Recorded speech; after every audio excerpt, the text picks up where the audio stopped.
Olha, nesse bate-papo nosso, que eu sempre posto nos domingos, eu trouxe o Haroldo Carneiro da Silva. Haroldo é de Quissamã. Quissamã é a única cidade brasileira que eu conheça que tem um nome africano. Tem lá até um famoso baobá, que é uma árvore linda, enorme, que foi trazida lá de Angola e é um dos símbolos da cidade. Mas a história do Haroldo começa aqui com o Estácio de Sá, a família dele. Cada dia ele vai descobrindo um antepassado mais longo. Tem um ancestral dele, veio com o Estácio de Sá, foi ali para ele do governador, começou a plantar cana, né? Depois eles foram lá para o norte fluminense. E você é trinetro do Visconde de Araruama? Ou... Tataraneto do Visconde de Araruama. Você tem uma estação de trem lá em Quissamã, do Visconde de Araruama. E a família dele veio plantando cana e cultivando isso. Só que hoje a cultura da cana-de-açúcar mudou muito, né? Hoje ela é em grande escala, principalmente no estado de São Paulo e em alguns estados do Brasil. Aí o que o Haroldo fez? Teve a ideia de pegar essa experiência e fazer cachaça. Essa cachaça aqui, que está aqui, é 7 engenhos. 7 engenhos, porque foram 7 engenhos que formaram o grande engenho grande usina de Quissamã, não é? Olha que eu já estou sabendo a beça dessa história. Só que a cachaça artesanal hoje é um sucesso, quer dizer, um sucesso crescente, pelo uso dos drinks, a gente já exporta. Eu vou deixar você contar essa história, Haroldo. Mas começa dizendo o seguinte: por que a cachaça que era estigmatizada como uma bebida assim para as classes mais humildes, né? O cachaceiro era o cara que se bebia muito, por que de repente ela se sofisticou? Qual foi o pulo do gato? O Vidor, né, que isso remete lá à época do Brasil Colônia, né? Na época do Brasil Colônia, a elite, né, os donos de engenhos e tal, eles não bebiam cachaça. Eles produziam cachaça para atender aos seus trabalhadores, os escravos, até para fazer escambo, né? E com isso, e eles mesmos bebiam as bebidas produzidas em Portugal, que era o vinho do Porto, que era a bagaceira, vinhos e tudo mais. E isso até... desde o início, a cachaça era vista pelos colonizadores como um concorrente que deveria ser utilizado mais pela periferia, né, pelas classes mais baixas. Tanto é que, em 1660, Portugal botou um imposto pesado em cima da cachaça. E o Rio de Janeiro, que era muito dependente de cachaça para fazer seus comércios, os produtores, né, os donos de engenho do Rio de Janeiro, dependiam mais da cachaça do Nordeste, que o açúcar do Nordeste era de melhor qualidade e do Rio era de pior. Então, para isso, a cachaça para o produtor fluminense era mais importante. Quando Portugal sobretaxou a cachaça, houve uma revolta, chegaram a tirar o governador do Rio por alguns meses, até que Portugal teve que recuar e baixar essa taxação, e aí esse movimento foi conhecido como a Revolta da Cachaça. Nosso primeiro grito de independência. Aconteceu aqui no Rio de Janeiro, para ver a tradição do Rio, que muitas vezes a gente esquece. Isso foi em 1661. Então, agora, Haroldo, você me explicou uma vez que a cachaça artesanal, a vantagem dela é a forma de fazer, né? Que ela não tem esse processo industrial. Explica um pouquinho. A grande diferença, então, aí depois... houve essas questões aí de que a cachaça culturalmente era usada pelas classes mais baixas, e depois veio também, por exemplo, os engenhos de açúcar, que no início produziam a cachaça, passaram a privilegiar só o açúcar. E a cachaça ficou uma bebida de periferia e passou a ser feita em colunas, que é onde você não tem a oportunidade, no seu processo de produção, de separar o início e o fim da destilação. A cabeça e a cauda. A famosa cabeça e a cauda, que ali nessas porções tem álcools não desejáveis, chamados aldeídos, furfuróis, que são responsáveis pela dor de cabeça e pela ressaca. Então, quando você pega uma cachaça artesanal feita em alambique, você pode tomar sua caipirinha, tomar seu drink e passar 1, 2, 3 ou até mais, que você vai acordar no outro dia tranquilamente. E você vê que até teve um tempo atrás, um produtor de um outro destilado que faz muito drinks também, utilizava aquela propaganda "Eu sou você amanhã", né? Então foi porque muitas vezes a cachaça que eram servidas não tinha essa separação da cabeça e da cauda. E aí dava problema no dia seguinte. Então é uma maluquice essa história de que que caipirinha se faz com cachaça ruim, né? Não, você tem que fazer com a Eu melhor costumo cachaça dizer, possível. você vai pegar uma fruta ruim para fazer uma caipirinha, você vai pegar um ingrediente ruim, o drink vai ser tão bom quanto melhor for seus ingredientes, incluindo a cachaça.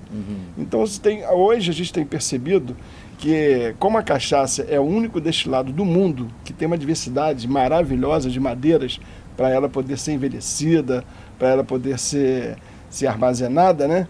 E cada madeira deixa o seu sabor, o seu aroma peculiar dessa madeira. Então você pega, por exemplo, a cerejeira, conhecida também como amburana, ela imprime o sabor de canela. Já a bálsamo, o sabor de anis, de erva cidreira, capim-limão.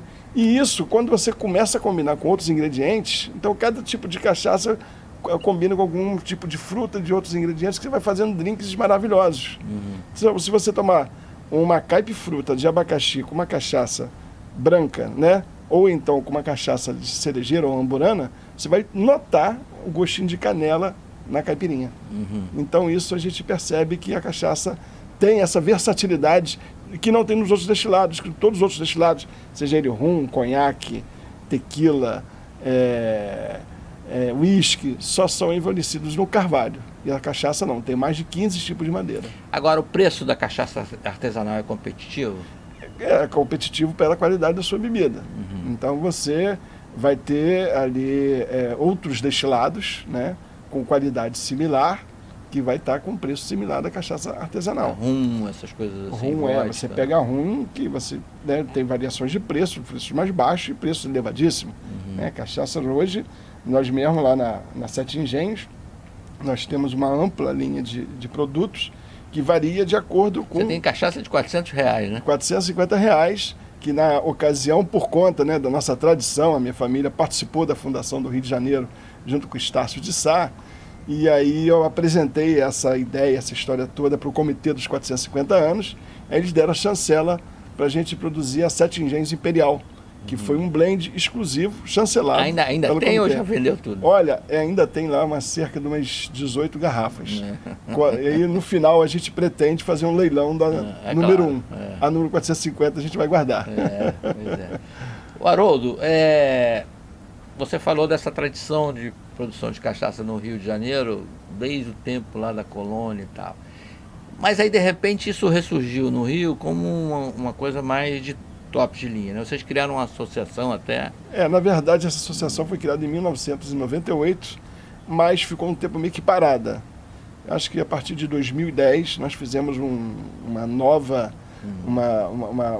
novo movimento e a associação passou a ter assim, uma atuação muito importante para você posicionar a cachaça de Rio como uma cachaça de qualidade. O Rio de Janeiro hoje, quando a gente participa de concursos internacionais como o Mundial de Bruxelas, é o estado que mais vem agariando medalhas, né? Porque nós criamos aqui hoje já um grupo de 15, 17 cachaças de excelente qualidade. A gente tem um apoio muito forte do Sebrae, que o Sebrae tem sido assim, o nosso grande parceiro, o IBRAC também, a Apex, né, no âmbito da exportação. O Rio de Janeiro, né, hoje, além de ser um dos estados que tem a melhor qualidade de cachaça, são produtos de diversos tipos de madeira e tudo, nós também somos o segundo maior exportador, né, do Brasil. Eu soube que mais do que Minas Gerais? Mais do que Minas Gerais. E é considerada a terra da cachaça, embora, como você diz, a cachaça foi mais produzida no passado aqui do que em Minas. Foi um movimento interessante, a gente que gosta muito de história, a gente vai entendendo isso, que teve, vamos dizer, o primeiro ciclo do açúcar, que foi muito associado também à produção da cachaça, que foi lá em 1600, né, até o início de 1700. Quando descobriu-se as minas em Minas Gerais e Goiás e outros lugares, a coroa portuguesa só focou todos os seus esforços para a extração de ouro e diamantes. E com isso, o setor de açúcar e de cachaça ficou meio que esquecido. Então, no século XVII, século XVIII, a cachaça perdeu sua importância. E aí Minas, né, teve um grande desenvolvimento, o pessoal com aquele frio todo para trabalhar, passou a trazer cachaça do Rio para lá e depois começou a produzir lá, porque criou uma cultura. E hoje Minas Gerais tem cachaças maravilhosas e a cultura de se beber cachaça é muito forte. Eu fui lá na Expo Cachaça de BH várias vezes, você vê lá desde os mais idosos até as meninas de 20 anos, entende, conhece, pergunta sobre a madeira. Então é um estado que tem uma cultura muito forte. Tem cachaças ótimas também, e o Rio de Janeiro também, além da nossa forte tradição, está se, digamos assim, se revelando como um estado também de excelência na produção de cachaça. Me dá uma ideia, uma fábrica, um alambique, na verdade, de cachaça artesanal, ela tem capacidade de produzir quanto por ano em litros? Olha, não, isso nós temos desde produtores pequenos, que produzem 5 mil litros, até o caso da Seleta, da Boazinha, que são outras cachaças que chegam a produzir 2 milhões. Aqui no Rio nós temos produtores que produzem na casa de 800 mil litros.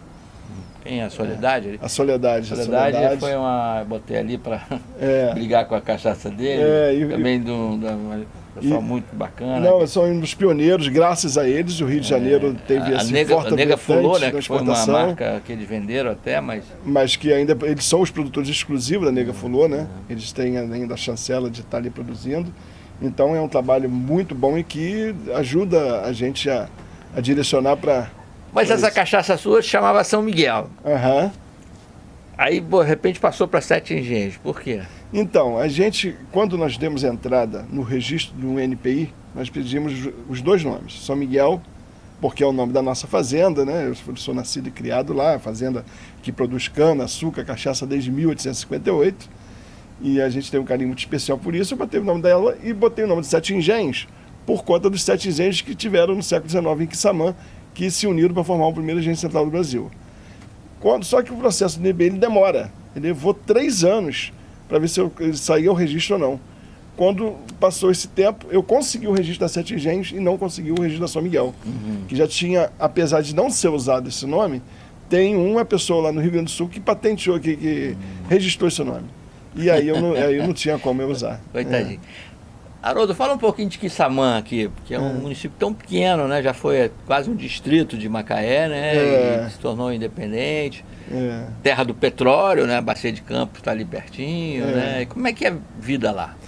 Quissamã é um município muito interessante, que tem a parte cultural muito forte, né? Se você vê, ele é o município hoje no Brasil que tem a maior quantidade de sedes de fazendas do ciclo do açúcar. São mais de 20 casarões, né? Alguns em bom estado, outros em mau estado, é uma pena. A Mandicoera, por exemplo, está lá precisando de restauro e não se tem movimento para isso. E uma prova de que é o município que tem a maior quantidade de fazendas sede de cana-de-açúcar é no livro do Tasso Fragoso Pires, que ele tem um livro lá de fazendas de café, fazendas do ouro e fazendas de engenhos de açúcar. E lá Quissamã está representado com 6 fazendas. Não tem nenhum outro município que tem mais de uma no Brasil.